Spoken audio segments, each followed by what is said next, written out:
ஒவ்வொரு மாதமும் மகளிர் உரிமை தொகையை வாங்கிட்டு இருந்த பெண்களுக்கு போன மாதம் பாத்தீங்கன்னா 5000 ரூபாய் கொடுத்து சர்ப்ரைஸ் பண்ணாங்க. அதே போல இந்த வாரம் மகளிர் தினம் வரப்போகுது. இதுக்காக மகளிர் உரிமை தொகை இந்த மாதிரி வேற ஏதாவது அறிவிப்பு வெளியாகுமான்னு எதிர்பார்ப்பு இருக்க நிலையில ஒரு தகவல் வெளியாகி இருக்குங்க.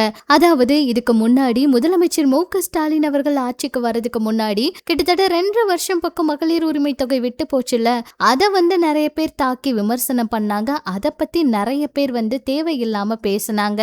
அதையெல்லாம் பார்த்துட்டு முதலமைச்சர் அவரு என்ன சொல்லியிருக்காருன்னா, இப்ப மறுபடியும் நின்ன நாட்களுக்கான மகளிர் உரிமை தொகையை திருப்பி கொடுத்துடலாம் அப்படிங்கிற மாதிரி ஒரு முடிவு எடுத்திருக்காங்களாம். அதுல பாத்தீங்கன்னா நிறைய பேருக்கு இந்த மகளிர் உரிமை தொகை கிடைக்காமையும் இருக்கு. அவங்க எல்லாருக்கும் கிடைக்கிறதுக்கு வழிவகை செய்யற மாதிரி மறுபடியும் விண்ணப்பிக்கலாம் அப்படிங்கிற மாதிரி ஒரு புது முயற்சியும், அடுத்து இந்த 2.5 வருஷம் பக்கம் நின்ன இந்த மகளிர் உரிமை தொகையை 27,000 ரூபாய்னு கணக்கு வச்சு தேர்தலுக்கு முன்னாடி ஒரு 10,000 தேர்தலுக்கு அப்புறம் ஒரு 17,000 கொடுக்கறதுக்கான பேச்சுவார்த்தைகள் நடந்துகிட்டு இருக்கு. ஆனா உறுதியா அதை செய்வாங்களா அப்படிங்கிறது கேள்விக்குறிதான். ஏன்னா இப்ப 5000 ரூபாய் போட்டப்பவே அவ்வளவு பெரிய பிரச்சனைகள் வெடிச்சது. ஆனா இதே இபிஎஸ் அவர்கள் ஜெயிச்சதுமே எல்லா குடும்பத்துக்குமே கருணை தொகையா, அதாவது உதவி தொகையா 10,000 ரூபாய் கொடுக்கப்படும் அறிவிச்சாரு.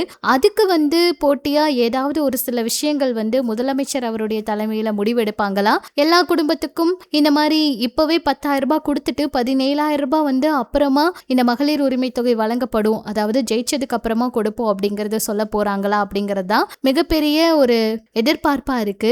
ஆனா இந்த விஷயம் நடக்குமா அப்படிங்கறத பொறுத்து இருந்துதான் பார்க்கணும். நிறைய பேர் இந்த செய்தியை பார்த்து ரொம்பவே சந்தோஷத்துல இருக்காங்க. இந்த மாதமும் மகளிர் தினம் எல்லாம் வர இருக்கு. அதனால நிச்சயமா மகளிருக்கு ஏதாவது ஒரு இன்ப அதிர்ச்சி கண்டிப்பா கொடுக்க தான் போறாங்க அப்படிங்கிற எதிர்பார்ப்பு இருக்கு. அது என்ன ஏதுங்கிறதெல்லாம் இன்னும் தெளிவா தெரியல. மீண்டும் 10,000 வரவு வைக்க போறாங்களா, இல்ல வேறு ஏதாவது திட்டம் கொண்டு வர போறாங்களான்னு பொறுத்திருந்து பார்க்கலாம். இது பற்றி உங்களோட கருத்துக்களை சொல்லுங்க.